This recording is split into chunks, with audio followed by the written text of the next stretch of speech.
Oui, je remercie Madame le maire. Mes chers collègues, ce sont malheureusement souvent les publics les plus fragiles qui sont prioritairement victimes d'actes de délinquance. Ainsi, les bailleurs sociaux, les locataires des bailleurs sociaux se trouvent parfois confrontés à des actes de délinquance qui perturbent gravement leurs conditions de vie. Ils subissent des trafics de drogue dans le voisinage, des occupations illicites de caves ou de parties communes, de rodéos urbains, des actes de violence ou de raquettes, et des destructions de biens publics et parfois même, on l'a vu, des pillages de magasins. La convention qui vous est soumise a pour but d'améliorer la tranquillité résidentielle et la sécurité publique au sein du patrimoine des bailleurs sociaux sur les communes de la zone de police, c'est-à-dire Saint-Quentin, Gauchy, Arly, Neuville, Saint-Amand et Rouvroy.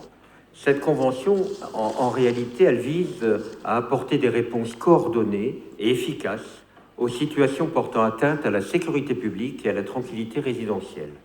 Alors, vous l'avez en annexe, vous verrez qu'elle prévoit de faciliter et de cadrer les échanges d'informations entre les différentes parties à la Convention, de façon à permettre aux bailleurs sociaux de bénéficier d'éléments supplémentaires en vue de saisir le juge dans le cadre d'une procédure d'expulsion pour trouble à l'encontre de ceux qui sont auteurs de tels actes de délinquance. Vous verrez qu'il est ainsi prévu de désigner des référents tranquillité-sécurité. Il est prévu la transmission par le procureur de la République de décisions pénales permettant d'étayer les assignations aux fins de résiliation judiciaire du bail pour trouble de jouissance.